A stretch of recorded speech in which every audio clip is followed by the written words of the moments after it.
সুচিকিৎসা, পুনর্বাসন এবং রাষ্ট্রীয় স্বীকৃতির দাবিতে জুলাই গণ অভ্যুত্থানে আহতরা অন্তর্বর্তী সরকারের প্রধান উপদেষ্টার বাসভবন যমুনার দিকে যাচ্ছেন। সেই খবর রাখছেন আমাদের সহকর্মী নাদিয়া শারমিন। আমাদের সাথে তিনি সরাসরি যুক্ত হবেন।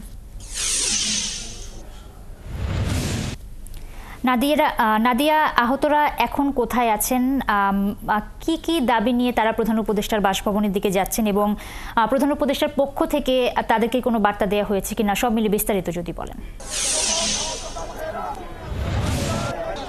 ধন্যবাদ। আসলে আমরা এই মুহূর্তে আছি বলা যায় ইন্টারকন্টিনেন্টালের মোড়, যেটাকে আমরা সাধারণভাবে শেরাটনের মোড়, আগে শেরাটন ছিল সেই অর্থে শেরাটনের মোড় বলে জানি, সেই অংশটিতে রয়েছে। এই জায়গাটিতে যারা আহতরা রয়েছেন তারা এই জায়গায় অবস্থান নিয়েছেন। তাদের এই যারা শ্যামলীতে ছিলেন, মূলত শ্যামলী আগারগাঁয়ের দিকে আজ সারাদিন আন্দোলন করেছেন তারা, সেখান থেকে তারা অবস্থান পরিবর্তন করে এই মুহূর্তে আসলে এই জায়গাটিতে এসেছেন। তার আগে একটু দেখিয়ে নেই পিছনের দিকে, এই মূলত এই অংশটিতে আসলে ব্যারিকেড দেওয়া হয়েছে, পুলিশের ব্যারিকেড, এবং পুলিশের ব্যারিকেড দেওয়ার মাধ্যমে এই জায়গায় যাতে আইন শৃঙ্খলা পরিস্থিতির কোনো অবনতি না হয় এবং যে বলা হচ্ছে যে রাষ্ট্রীয় অতিথি ভবন যমুনার দিকে যাওয়ার কথা, সেই এইখান থেকে যাতে আর বাকি জায়গায় এগোতে না পারে, এই জন্য মূলত এই নিরাপত্তার ব্যবস্থাটি রাখা হয়েছে।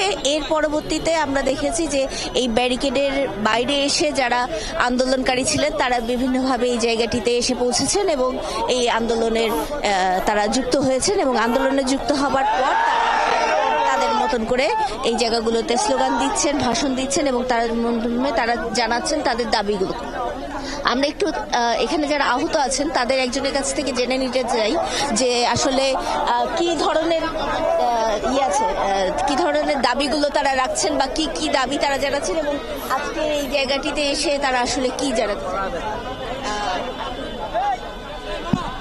আমরা আরেকটু